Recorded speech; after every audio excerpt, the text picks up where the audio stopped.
What's going on, everybody? My name is Justice. I'm with my guy. What's poppin'? It's poppin'. It's your boy Tyaire. How y'all doing? And tuned into the Silky Boys podcast. The way this podcast out for sports news is what's going on in the culture right now. I kind of already know how you feeling this week, my boy, but I'm still gonna ask. Like, how you feeling, bro? I'm fed up, bro. But how you feeling, dog? Like, how I'm you feeling good, bro. Like, I'm feeling good, bro. Honestly, you got the Yankees hat on. We've been making some big moves this week, so on that side, I'm feeling good at least. But a couple yes, of my sir. other favorite teams is just doing anything right now, bro. Right, and we'll touch on that. So we got NBA news to talk about, including the draft, the Lakers. But before we get to that, we got NFL news regarding Aaron Rodgers. Aaron Rodgers is coming back next year to play with the Green Bay Packers. He showed up to training camp and he had his press conference with the media, and he was not afraid to just let everything go off his chest and really let us into why that he wanted to be traded. Basically saying that press conference, he didn't like the fact how the organization handled some veteran players, probably alluding to Clay Matthews, Jordy Nelson, veteran players on their way out. He didn't like the fact that he wasn't used as a free agent tool to essentially help bring them free agents, because he alluded to Green Bay, not the most, it's not on anybody's top vacation destination. Like, we'll just say that. And the reason that you're coming to the Green Bay Packers is to play with them.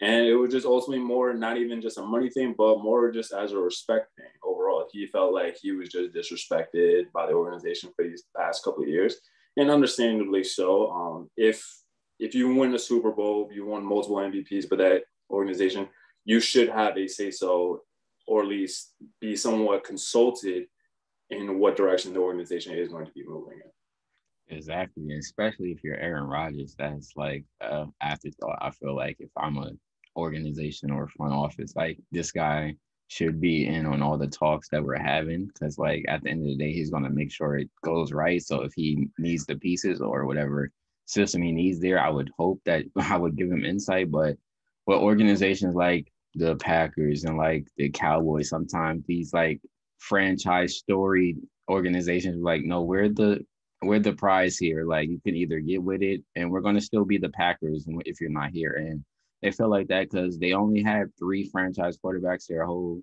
existence, really. So it's just like, hey, we're good handling with one guy. And we feel like our game plan that we have been working for the past 50 years works. So we really don't care what you have to say, Aaron. So like, you can go if you want. Like, we did it before without you, and I'm pretty sure they're thinking they could do it again. But it's like Aaron's a different type of talent, and you can't just talk to a generational talent like that. So on both sides, you have a point, but I feel like on this side, Aaron Rodgers was right in the end because they wanted him back. So it's like he had to be right if you guys were willing to make an adjustment to give him this last dance.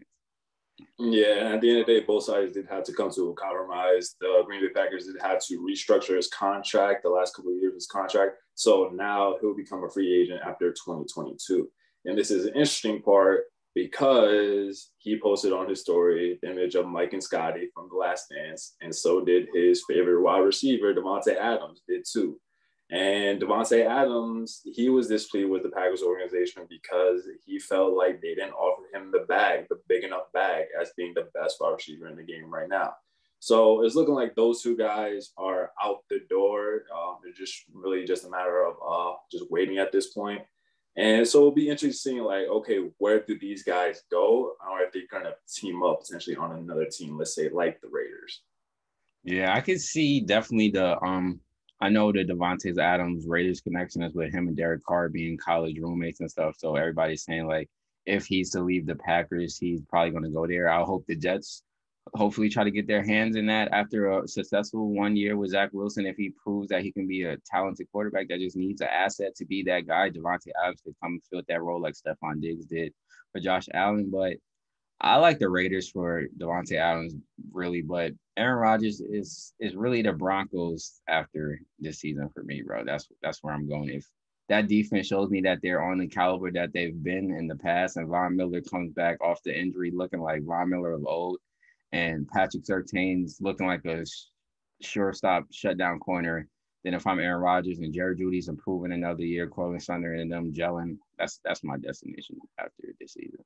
Right, and have a big body tight end and Noah Fan as well. And interesting that you brought up Von Miller, because he did say he would be perfectly fine if this season was his last season. But if he can, maybe Aaron Rodgers sends that text after the season and say, hey, listen, just if you can hold out maybe one more year, I'll be there. You, Bradley Chubb, that defense in the back end, we can go on another run and really challenge Kansas City to go on another Super Bowl run together. Exactly. And I feel like if Aaron puts up another MVP level, Von would be ready to have that conversation. For sure. Yeah, he's past 30 at this point, but he's still an elite edge rusher at the end of the day. And he could play the same DeMarcus Ware role that he played on that same Super Bowl team previous. So Von Miller knows what to do. Right. And at the end of the day, if you have a chance to get a Super Bowl, you'll play one more year. Exactly. You got a shot if you're going to be in the mix. Right. All right, bro, let's get into it. Let's get into it. So, blockbuster NBA trade happened on draft night. It was not Ben Simmons going to the Warriors or going to the Portland Trail Blazers. It was Russell Westbrook being traded from the Washington Wizards to the Los Angeles Lakers in exchange for Montrezl Harrell, Kyle Kuzma, KCP, and a few future first-round picks. So he's going to be playing with Anthony Davis and LeBron James going back home to LA. How do you feel, bro? I feel that I think I really turned in my papers as a Lakers fan as of right now. I can't continue to root for a team that just makes desperate moves time and time again, and then down the line they're going to be confused as why these moves didn't work out. I remember last year this was the same team that was so pumped to have a Montrezl Harrell signing, so pumped to get a Dennis Schroeder signing. These are the steals of free agency, all for this to turn out the next season. These were the cancers into the offense. These were the cancers of why we didn't succeed this year. And these are the same people that I'm hearing that are so hyped that we just traded for Russell Westbrook, that he's going to come and be the killer, the Mr. Triple-Double, him, Brian, and AD, the new big three in the NBA. My question is, what did this change from the last playoff series? What does Russell Westbrook add to this team that LeBron James doesn't do already? What does he add to this team? Absolutely nothing at all.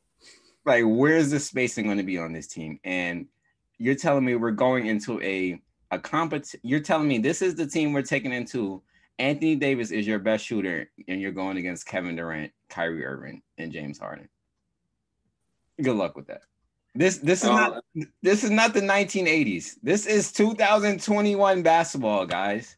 I just don't see the build, the makeup of this team. I would have been much better with trying to go get D Rose and maybe trade for Buddy Hield. That's a much better pairing for the offense. If you really wanted a point guard, D Rose showed you what he could do on the Knicks last year. He could take some of that pressure off of LeBron. He still can shoot a little bit. He can threat a little bit with a jump shot. You can use some of those assets, get Buddy Hield, who's a knockdown shooter, can create his own shot, would have actually been a benefit to this team. Grew up a Kobe fan, so would have probably came with a little heart playing for this team. But instead, y'all go jump out the gun, desperate. Y'all really wanted Dame, but y'all got Russ. So now we here, and it's just now it's wait to when this explodes. You said you give it a month or 2 months, and before they're subtweeting each other, I give it training camp. Right. And real quick to that Buddy Hield point, they do still have a chance to get Buddy Hield in a sign trade. They still have to work out just the exact details of how that works, but it's still a possibility for them to get him. So if you get him, it's okay, his signing's a little bit better, but not that much, because I'm going to just read you a stat real quick, bro. Over the past 3 years, Russell Westbrook shooting the three ball, past 3 years, 29%, 26%, 32%. And as for career, he's a 31% three-point shooter. And also, I want to bring up this other point, too. Russell Westbrook's favorite shot is that free throw line jumper, right at the elbows. Where does Anthony Davis like to operate the most? Right on the elbows. And it's not like Westbrook is going to change his play style overnight or this summer. He's year 12? He's been in the league over a decade now. And he still has not improved his jump shot to a respectable level. So he's not going to change. He's not all of a sudden going to become a player that you can run off pin downs, off curls, and be a knockdown three-point shooter and actually space out the floor for LeBron James to create space to make sure that AD has lobs and free lanes to the basket. And yeah, this is still really early in the offseason. Of course, they're still gonna, fill out this roster with a bunch of role players, and they're gonna get a couple of shooters. They are just simply playing. But when your best three guys are subpar, really two of your best three guys are subpar shooters, and one of your guys can just defenses are just gonna leave him open, completely wide open, not even paying attention to him at all. Y'all are not gonna win. It's a recipe for disaster. And also, you have to factor this in as well. Russell Westbrook is an alpha. He's going to go to that team and he's going to say, I'm the best player on this team. He's going to look LeBron James and Anthony Davis both in the face and say, I'm that guy. I'm that guy. I'm the best player on this team. And in a close game, he's going to lose a lot of those close games for y'all, especially in the playoffs, because he's going to want that ball and he's going to jack up a 25-footer just out of pride's sake, just to show everybody that, okay, I can come up clutch in certain situations. And he's going to make bad defensive reads. That's going to cost y'all games. Or he's going to have really bad turnovers. That's going to cost y'all games. And to add to that, he's an alpha playing in his hometown. So when it comes down to the line, it's going to be, yo, LeBron, yo, AD, this is my city right here. My cousins, my auntie, my grandma, they in the crowd right now. So I have to go crazy. I'm the only one on the team without a ring. So I have a point to prove right now. I'm the only one out of this big three without a ring. I have MVP, Mr. Triple-Double man, but I don't have the ring. So I got something to prove. So that's going to be a constant fight throughout this season. And LeBron has shown you that he doesn't know how to deal with another alpha on his team. He just doesn't know how to mend that relationship, discuss this. So it's just going to be subtweeting. Oh, somebody just has to accept their role. It's just we're going to get to a point where certain players going to know how to adjust their role. It's going to be a bunch of this. Top heavy as shit part 2 is coming this season. And it just, I'm removing myself early from this situation, bro. Like, this just reeks of desperation right now from LeBron James and the company. Like, y'all could have really filled out this team so much more instead of just jumping out for the biggest fish out there. Like, Kyle Lowry had some interest. I trashed Kyle Lowry the most out of people. I would have accepted that over this.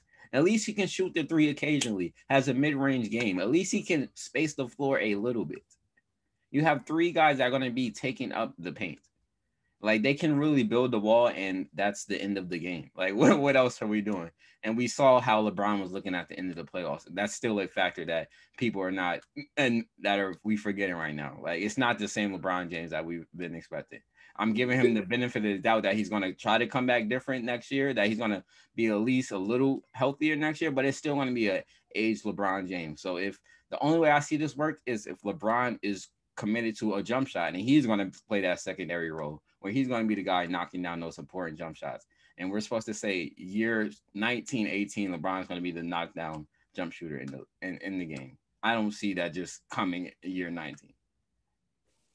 Right. I don't see it at all. And real quick on the subtweeting part, like, if this team doesn't perform well through 20, 25 games, that's when it's going to come. The seeds are going to be planted in training camp, like you said, but if they're not performing well, if they're like the 6th seed in the West with a losing record, yeah, that's when those subtweets, that's when the quotes to the media, sources say from the Lakers locker room are going to come out.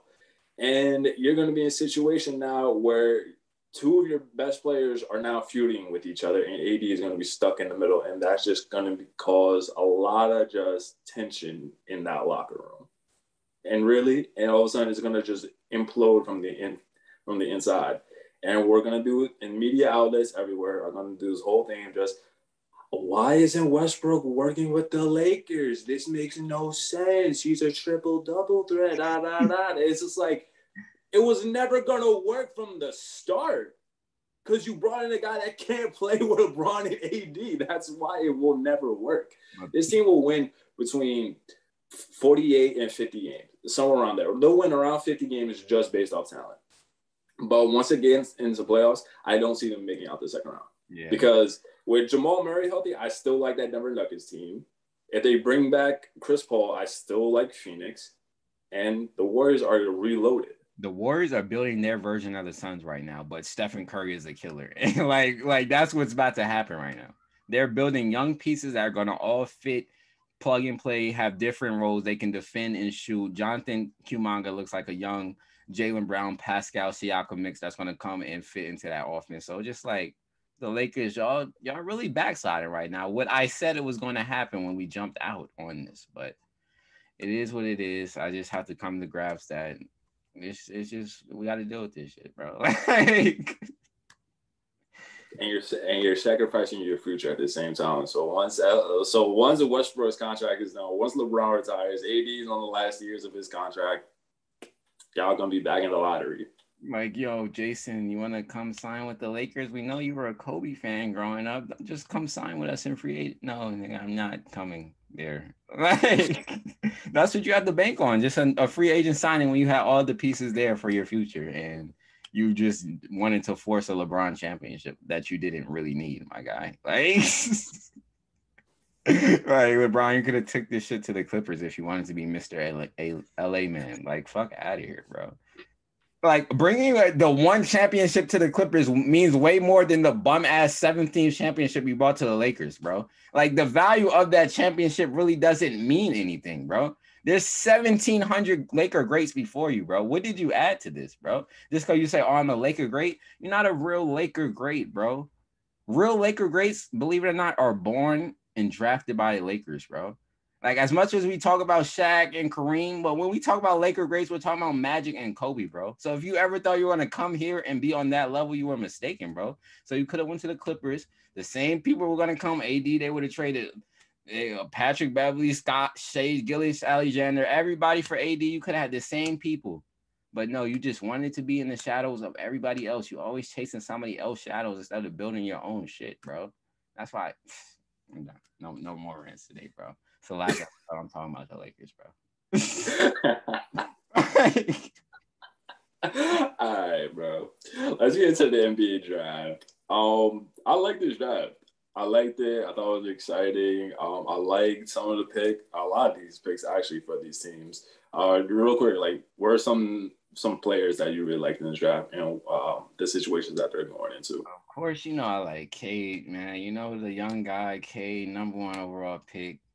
Going to Detroit, I'm really excited for Detroit, man. Like, Detroit's just a city that you want to see win, bro. Like, they just have a nice energy about them, and I feel like they needed a young star, and it's good that they got Cade. He's going to bring a nice, fun energy to them, bring that grittiness, and just a bubbling, bring the city back. They got young rappers there that's bubbling, Doug, and so it's just like the city could start getting built back up because Detroit is real bad right now. So I feel like this can help the economy so much more other than basketball. So I'm excited for that. But one of the picks I liked the most was probably the Warriors pick for sure. I like that Jonathan Kuminga pick. I thought he was gonna be a top 4 pick, really. So him getting the 7 was good. And then Jalen Green out here looking like Michael Jackson. That's really the highlight of the night. That Houston strippers, y'all got a new king coming to the city, man. Like, Harden left. But y'all got this nigga coming, so like the young pick Jalen, young boy too. He's not gonna know what to do with all that money.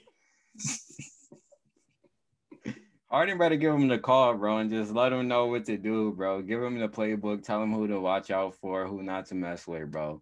What girls will rob him, set him up, trap him. Like, Harden got to give him the playbook real quick, bro. I hope Harden does that to these players, bro. I hope he don't just send them out to dry to die with these Houston strippers and them taking all their first round pick money, bro. Like, we don't need that for the young boy Jalen, bro. Like, he already dripped out with the ice and all that. Like, come on. Nah, this fit was wild. His draft day fit was wild, bro. He just came in with just a natural hair, gray suit, bell bottoms, like, damn, bro, okay. Like Michael Jackson, bro. I'm like, fam, I feel you, bro. Like, if you want to feel like a star, feel like a star, bro. It's your day. It's the diamond anniversary, the diamond draft. he shined out, bro. You going number 2? I feel it, bro. But and for him to be teamed up with his old teammate, that was cool, bro. You got the Houston Rockets, a AAU team now, basically. Literally, just a bunch of young boys. Just a bunch of young boys all playing together. But hey, at least they now have a future. They have a lot of young guys that they're able to develop. And a couple of years, hey, they might be in the mix for like getting in as like the 8th, 7th seed in the playoffs. So if you're a Houston fan, like it was looking rough for a minute, but y'all actually have something now. Y'all actually have some talent on that roster. So yeah, actually have something to look forward to. Yeah, I like that pickup. And then who else had a good draft? Oh, I like the Evan Mobley pick for the Cavs too. It's a lot of young cores that are just keep getting stronger. And I feel like this draft, although it's not as high, I feel like down the line it's gonna be a good draft class. I feel like we're gonna get a lot of star talent or at least semi all-star talent from this draft. Yeah, we're definitely gonna get like a lot of quality role players just between Cade, Jalen, Evan Mobley, and Jalen Suggs. Like all those guys are gonna be all-stars, borderline all-stars, borderline all NBA type of players. Like that's definitely happening between those guys. And then for the guys that got drafted, like even like the middle of the lottery and towards like the middle of the 20s, like those still are probably gonna end up being like good role players for a long time. Like play a decade, 12 years in the league. Yeah. But for me, like some of the picks that I was shocked that Scotty Barnes went 4 to the Raptors just because so many people had Jalen Suggs penciled in at that spot, and he just seemed like the perfect Raptor to go because Kyle Lowry's free agent. You don't know if he's going to come back or not. And he just seemed like just the ultimate backup plan in case he does leave.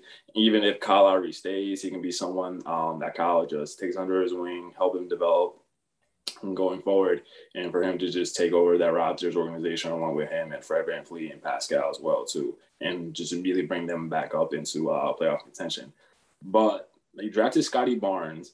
I've actually kind of sold myself on this pick because he's a 6'8". Yeah, he's about 6'8", point forward that can guard multiple positions. And even though his offensive game isn't a finished product yet, it definitely needs to be worked on a lot. He's going to a situation where they have a great history of developing players from Pascal Siakam, OG Anunoby, Norman Powell. All those guys have all refined their games and just improved every single year. So for him, I feel like at that 4 spot, it might look a little crazy right now, but in 5 years down the line, he could probably turn some heads and just be like that versatile, just that point forward that's scoring 20 and giving you 7 assists along with 10 rebounds. Yeah, I definitely, he caught me off guard because I didn't know who he was before the draft, but I could see him filling into that role of what the Raptors are looking for. Maybe a player that's not a finished product as what Jalen Suggs might be. Like what you see is probably what you're going to get in the NBA. They're like, all right, that's a safe pick, but we know we can develop raw players and bring extraordinary talent out of them. So they probably saw that pick as that. And if you have faith in your team and your staff over there, then take that pick every time. So I just feel like that's probably the path they went with that. So I agree with it. Like that type of body type, you can't really go wrong. Like that's the same type of Siakam. Like you could just raw athlete that you can mold and teach him skill, like Giannis or somebody like that, bro. Like you can't teach body like athleticism. You can't teach that. Like they just have that or they don't. Yeah, so I think Scotty Barnes in the next 4 or 5 years, he's definitely going to turn some heads. You mentioned his name already, Jonathan Kuminga. He probably went to the best situation, and this is a guy that could one day turn into like a legit star in the league. And he's going to Golden State.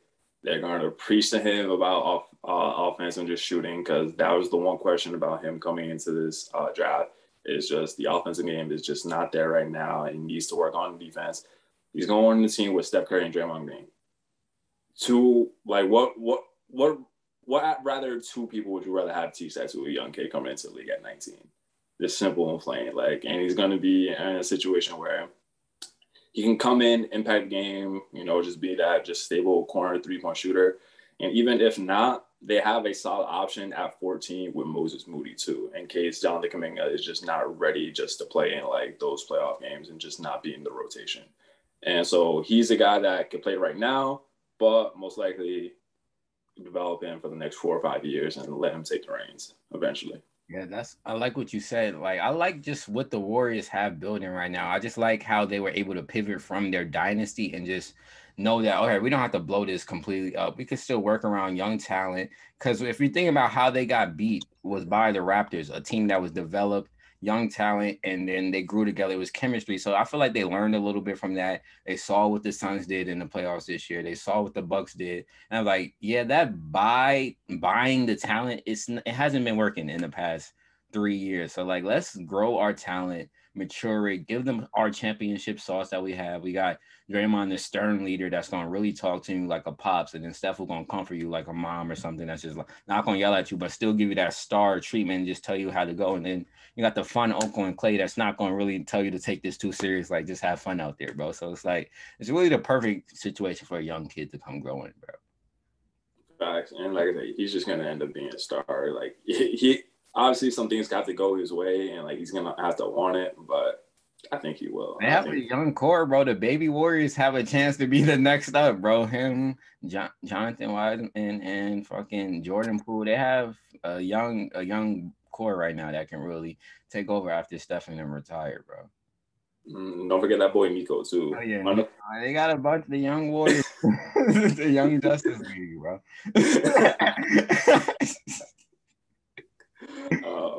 And also, what you do, LeBron, instead of trading away your young talent, you grow them. You put faith into them. You don't just trade them away. You could have had faith in Wiggins. Bro, Wiggins could have been somebody, bro. Like what the fuck did Kevin Love do for the Cavs that Wiggins could have done, bro? Honestly, bro. Like, if you would have developed Wiggins, bro, you cannot tell me that the Cavs would not been in a better situation right now, bro. Like, if you would have pulled at least 25% of potential out of Wiggins right now, the Cavs would be a dynasty right now, bro. LeBron can still be on the Cavs. Kyrie can still be on the Cavs, bro.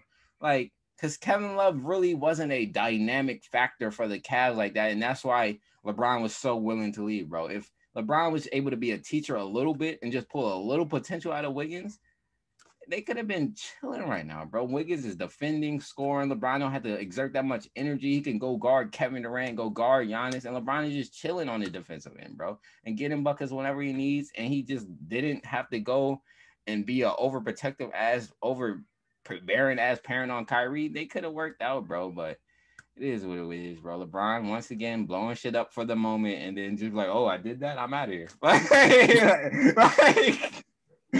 I fucked this shit up. Let me go to the next place. Like, damn, my fault. Kevin Love, you got health issues? You got mental issues now, Kevin Love? I'm sorry, but Cleveland is a bad place to live if you got mental issues, but have fun with that shit. I'm going to LA, guy.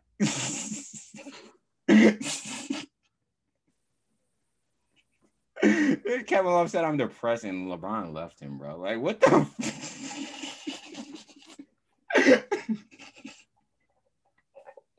like, bro, you brought me here. How the fuck are you gonna leave me, bro? Like, that's what I never understood about LeBron, bro. Like, you called up Chris Bosh, was like, yo, Miami's the move, bro. And then you dip, my nigga. Like, what the nigga had heart ulcers, blood clots, all type of shit. LeBron be leaving these niggas distraught, bro.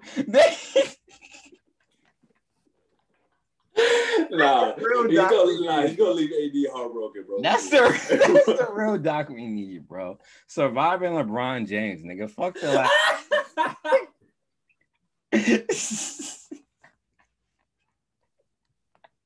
Kyrie ain't never been the same since he left. Turn to an activist after this. Can we do the real story here, bro? Like, there's a story behind this nigga, bro. It's a reason, bro. Bro, AD's next, bro. Like, it's happening to nobody's been the same, bro. This nigga D Wade might be gay now. I don't know, nigga.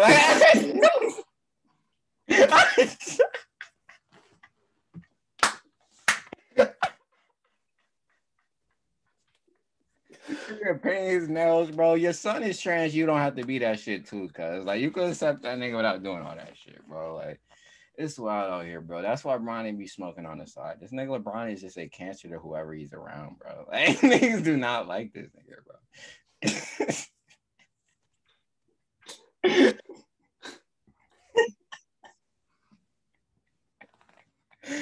Oh, bro, but we gotta get into the coach, bro. What's up with this nigga DaBaby, bro?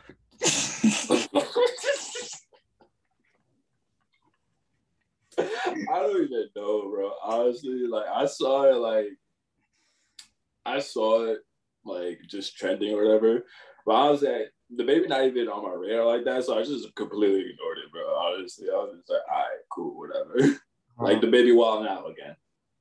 Okay, we've seen this happen before. It's like this nigga is just on it. He's like determined to fuck his career up, bro. It's like, fam, nobody's asking you to talk right now, nigga. Like you're doing this shit on your own, bro. Like, fam is just. I saw the clip, bro. This nigga is just out of nowhere. If you're not sucking dick in the parking lot, shout outs to you, fam. What? Why is that on your mind, bro? After playing, I need some shit with some bop in it, nigga. Why is that on your mind, bro? Hey, like, what? You're not sucking dick in the parking lot. That was his quote, bro. He said, if you don't have HIV or AIDS and you're not going to die in 2 weeks, shout out to you, bro. The nigga was sick.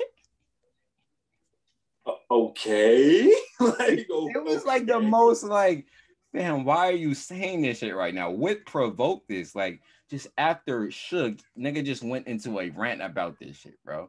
Like, nah, bro, something happens to him, that's bro. what I'm saying. Like, and that's why I'm like, some of these overly homophobic dudes, bro, y'all have to be a little gay, bro. It's like no reason y'all be going so hard against this shit if y'all not trying to mask some shit that you know is inside of you that you know it won't be accepted if you come out or some shit.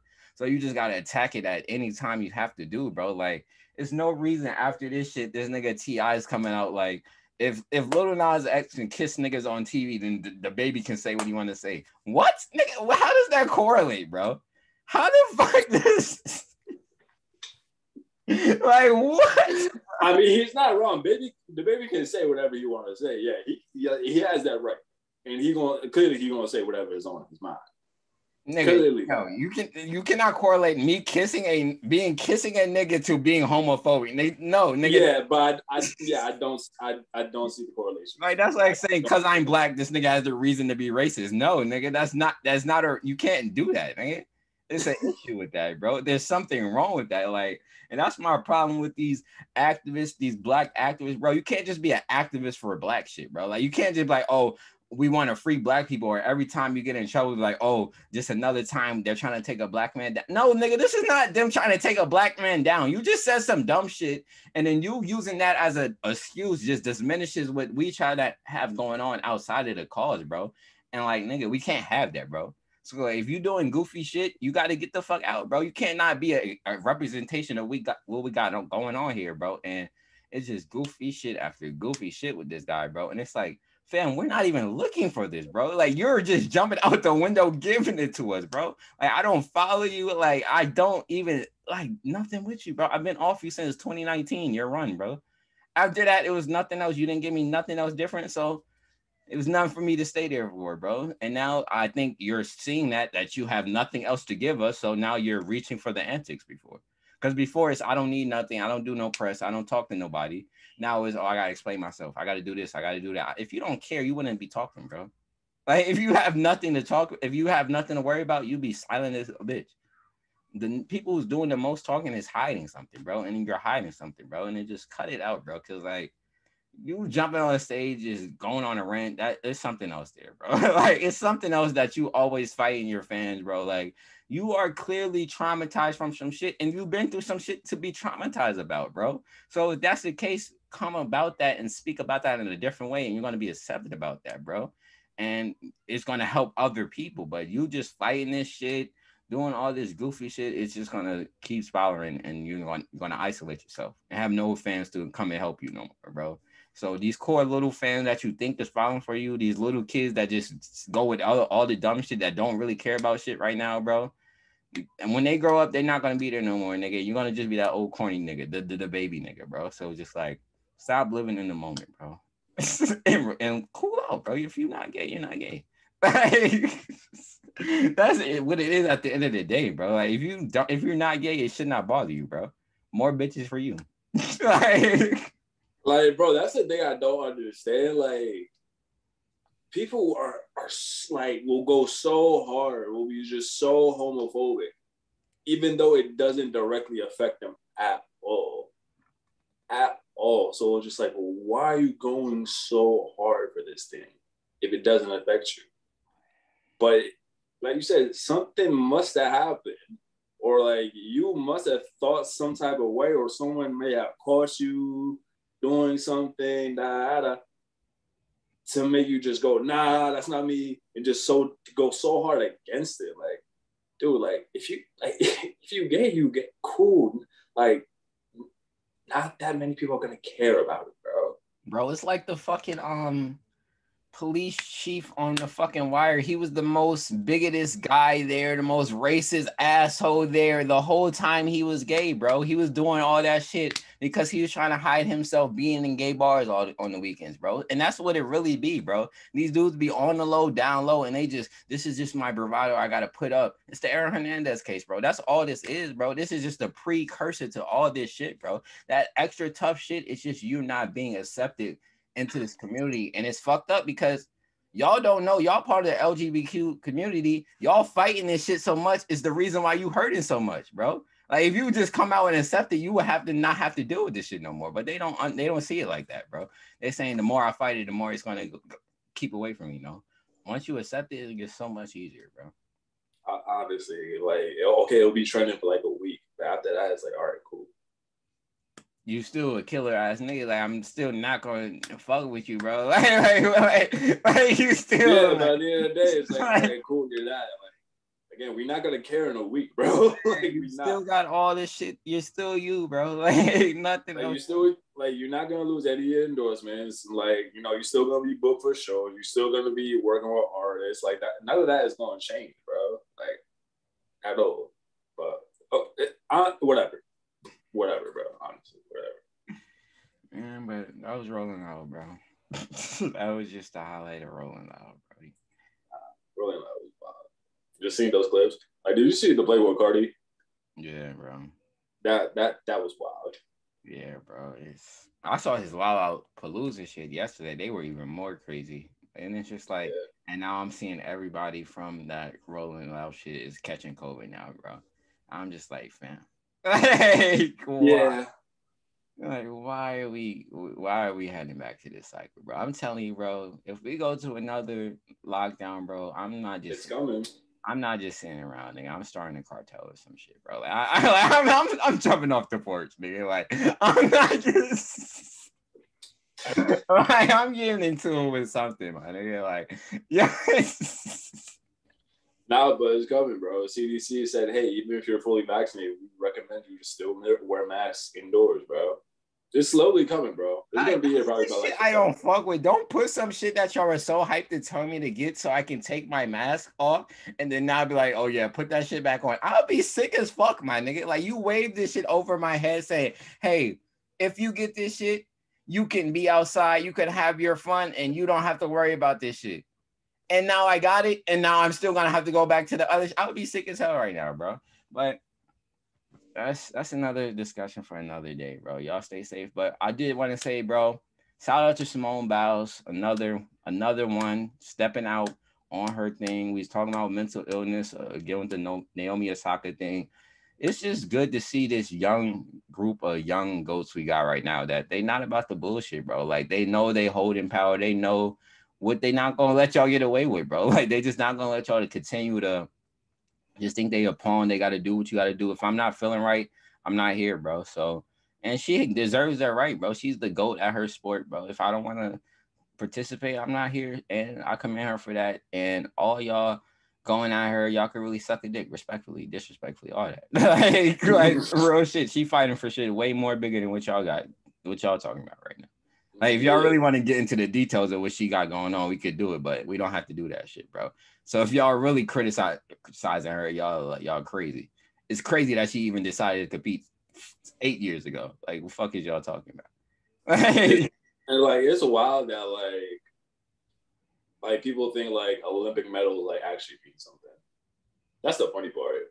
Like at the end of the day, it's just sports. It's competition. It's not like actually leads to anything. It's called the Olympic Games. This is not a war, nigga. I'm not suiting up for the Marines and we fighting against the war. Like, nigga, this is the games, bro. we're good without this. Like, do y'all know I don't get paid from this medal? So like, yeah. So if I went out there and fucked my shit up, I have to go out there because I have to play for this gold medal, go out there and fuck up my knee or some shit. The real way I make my money, my body, that's how I get my endorsements. The real way I'm paid. And now because I risk it for a medal, that's not going to give me shit, but I did it for y'all. Simone Biles, she played for us, but she's broke as shit now. She's a hero though. Fuck out of here, bro. And she's a quote unquote American hero, but like, let's be real. How many Olympians do we really actually see like that besides Michael Phelps? Yeah, so okay. And how many really are here on the second Olympic trials, bro? Like, she's doing shit that's even unheard of. Most gymnasts don't even go to the second games, bro. It's usually one games they train for their whole life. They win that shit at 18, 19, and then that's it for the rest. It's crazy that she even got here for the second one, bro. And y'all trying to talk crazy to her, bro. Like, is y'all serious, bro? Like, y'all don't get enough from these people, bro. Y'all just think they're here to play for y'all, and then that's it. No, nigga, I'm a human being too. And I'm a millionaire. I don't need this shit. Bye. really, like I don't need this. It's okay. I'm still gonna need to go regardless of the fact. So yeah. And like I have bigger issues on my plate that I need to take care of for myself, for my own well-being. I have to take care of in order for me to actually, be able to compete, not only for my sake, but for your entertainment. Okay. All right, bro. Let's get into the new music, bro. Cool release for Friday, honestly. Cool little release. Isaiah dropped The House is Burning. We haven't heard Isaiah in probably like 3-4 years, something like that. With this project, really solid project. I liked it. I really did like it. It was just good to hear from him again. One thing about Isaiah, like while listening to the album that I really enjoyed and really kind of just admired about him, is just the beat selection of what he uses and like how he pays homage to like 3-6 and Project Pat and all those Southern Tennessee rappers as well. Like just with the sampling, like I said, and just really just paying homage to that. I really like that. I really enjoyed that part. And also just honestly just the vibe that he gives off while rapping too while on these beats. Like it literally just sounds like kind of like with Baby, like he just floats on it. Like you just hear and you're like, okay, this is nice. Yeah, I haven't got a chance to listen to it, but I fuck with him, of course, in that whole camp over there. They producing fire, bro. So it's whatever they touch, bro. So he just in another line from them. So I know what they cooking up, but you know what I'm waiting for from that camp, bro. So whenever it come, bro, I'm locked in. Candles, casa. It's big vibes, bro. So SZA, hurry up. just hurry the fuck up with this shit, bro. Summer's almost over. Yep, she is featured on this album score with Black, which is probably my top 2 favorite songs, that and From the Garden with Uzi. But Score, yeah, just really good song overall. But one of my standouts, From the Garden, like I said, R.I.P. Young That's a Project Pat sample in the background that I really liked. Headshots and also True Story. Those were really just my standout tracks from the album. Like I said, just really solid piece of work overall. And then I'm trying to think who else. Silk Sonic released too. They released a single, Skate. That was a nice little calm track, bro. But like, what the fuck are they doing, bro? Like they have me confused, bro. I thought when Leave the Door Open, like I ain't want to cap. This might be a mini rant, bro. I thought when Leave the Door Open was out, bro, I thought they had the album complete, bro. Like, don't be playing around with me, bro. Like, if y'all don't have a complete project, bro, don't just play around with me like y'all just cooking up, nigga. No, y'all was supposed to be cooked up before y'all have a group name, nigga. Like, y'all supposed to have the album done. The group name is supposed to be the package. Leave Your Door Open is supposed to be the single leading into this album. Don't just be loosening me to death for a year straight when I thought it was about to be Leave Your Door Open and I'm getting a summertime classic, bro. But now it's looking like they're probably going to give us a fall drop that's going to give us a bunch of probably tunes we're going to hear throughout the whole holiday season. But I'm not mad at that. But I think they, on one hand, they have a game plan. And on the one hand, they don't know what the fuck they're doing right now. And they're just looking from inside for the fans. And it's like, bro, I'm cool with y'all just playing around. But if y'all think y'all just about to play around and then y'all fumble and just hand me some mid, I'm going to be on your ass, bro. Like for real, bro. Like this is supposed to be a masterpiece that's coming to me, bro. And I feel like it can either go both ways right now because I thought this shit was something they had completed already. No cap. Yeah, like and I saw like a couple months back, there was a screenshot, what do you call it, of like the track list had 18 songs. I remember Anderson posted about it. He said, "Oh, like I can't wait to finish this with Bruno." It's like, wait, it's not done yet. It's not done yet. Like, wait, what? And it's kind of like the Kanye thing you said last week. Like, don't promote to me some unfinished shit, bro, that I have to wait bits and pieces to wait for, bro. Like, don't Silk the Sonic, the product is here, and nigga, it's not really here, nigga. Y'all just a group working this shit out in front of us, bro. Yeah, y'all. This is still like a work in progress. Like we're still trying to figure this thing out on the fly. But honestly, like, yeah, they probably do have like a loose. Like, honestly, I think they are number one, really just trying to take their time with it, and they do know like what kind of sound they want to give us, just based off these two records. Like they know what ideally what this album should sound like and will sound like.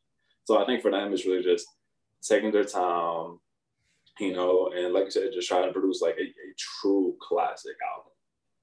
Yeah. Speaking of classics, bro, you saw Nas dropping King's Disease 2 with the boy Hit Boy again, bro. They dropping again next week. Part 2, I am hyped for that. I am very much hyped for that album.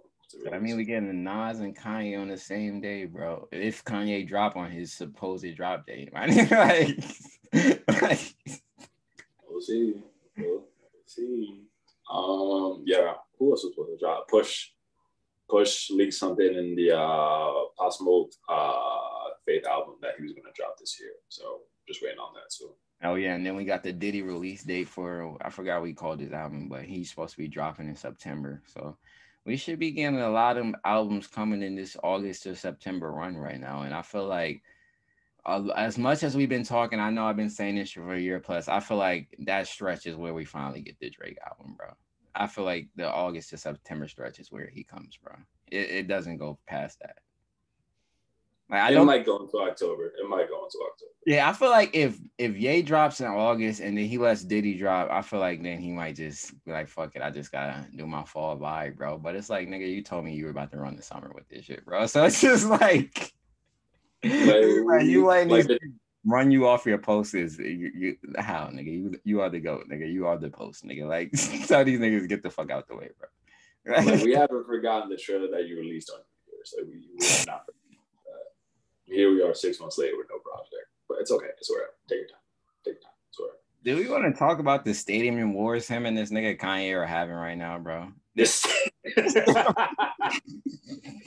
like, this beef is so different, bro. They do the most subtle, weirdest beef. I'm like, nigga, y'all beef so weird, bro. Like, can y'all just fight and just stop doing this weird shit, dissing each other's pools, nigga, buying fucking stadiums for dates, nigga. Oh, I'm gonna buy a stadium to record my album, nigga. Like, what are y'all doing, bro? Can y'all kiss and make up and end this shit, bro? But on the other hand, bro, I don't feel like these niggas can ever make up, bro.